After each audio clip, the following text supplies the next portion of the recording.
Hello everyone and welcome to another video of EMGB. So in this video we are going to learn about how the value basically affects your price rates and the commodity that is going to get sold.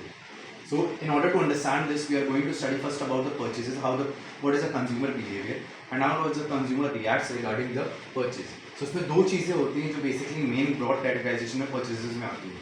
पहली चीज़ होती है value based purchase और second होती है price based purchase. अब value based purchase हमारे पास क्या होता है कि whenever someone is buying a product, even if for 50,000, 1 lakh, 60,000 या कुछ भी, it gets very much easily sold. Why? Because of वो value based परचेज. पर्सन ने आपकी वैल्यू के अकॉर्डिंग, बिकॉज आपने इतनी ज़्यादा वैल्यू प्रोडक्ट में दी थी कि पर्सन वॉज ओवरवेल्ड और वो आपका हाई टिकट प्रोडक्ट भी इसलिए बाय कर लेता है क्योंकि आपकी उसमें जो है वैल्यू खूब ज़्यादा थी. तो आपका प्रोडक्ट क्या होता है, it comes to the stage of differentiated. ये कौन से स्टेज पे आ जाता है, डिफरेंशिएटेड स्टेज पे आ जाता है.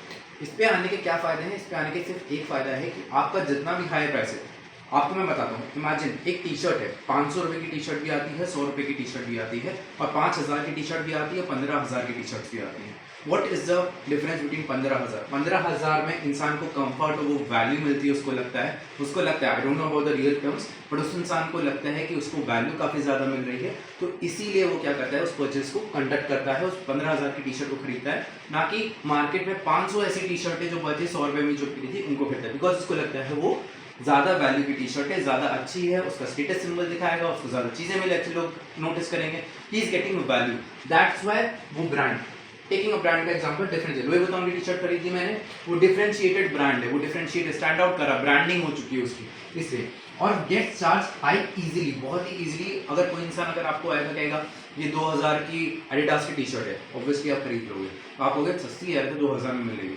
बट सिमिलरली कोई आदमी नॉर्मली आएगा टी शर्ट 2,000 की, आप हो गया महंगी में एडिडास की मिल जाती 2,000 की, मैं क्या कर दूँ. That's what the concept value based purchase का यहाँ पे आता है.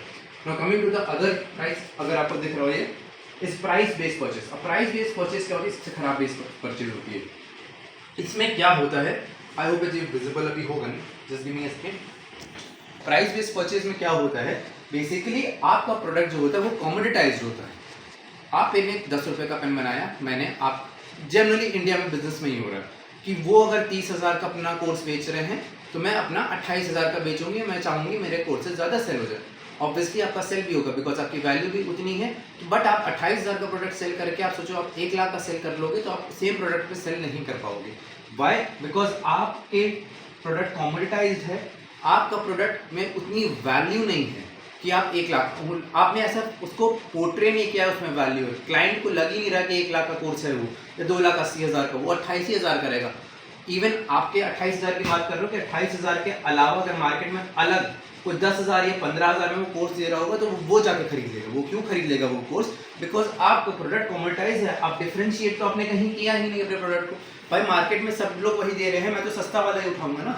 ये 10 रुपये का टमाटर बेच रहा है, वो 8 रुपये का बेच रहा है, वो 5 रुपये का बेच रहा है, तो मैं तो 5 ही वाला टमाटर ही तो उठाना है, मैं 5 रुपये वाला उठा लूंगा अगर वो सेम क्वालिटी. बट वहीं अगर कोई प्रीमियम डब्बे में बंद करके एकदम स्टिकर लगा के सेब बेच रहा होगा, टमाटर बेच रहा होगा और उसके एकदम चमकते लाल लाल टमाटर होंगे, तो हम कौन सा खरीदेंगे, वो 18 रुपये का बेचे. हम कहेंगे प्रीमियम क्वालिटी तो 18, स्टैंड आउट डिफरेंशिएटेड प्रोडक्ट है, वो आराम से बिक जाएगा. तो अपने प्रोडक्ट को ये चीप इन द मार्केट मत बनाओ, कॉमोडिटाइज होने से उनको बचाओ. अपने प्रोडक्ट को, सर्विस को खरीदा, इस वजह से आप लोग अपने प्रोडक्ट को एक हायर प्राइस है. ऐसे परचेजेस ड्रिवन होती हैं, ऐसे मार्केट में परचेजेस होती हैं, इस वजह से आप लोग हाई चार्ज नहीं कर पाते हो. मेरी सारी वीडियोस आप लोग देख रहे हो, मार्केट का चल रहा था, अब आपने देखा होगा परचेजेस पे आ रही है.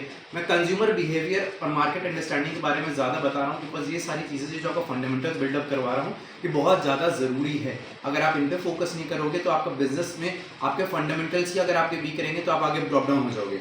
अगर आपके फंडामेंटल्स ही स्ट्रॉन्ग नहीं होंगे तो आप ऊपर से पिलर पूरा नीचे हो जाएगा आपका.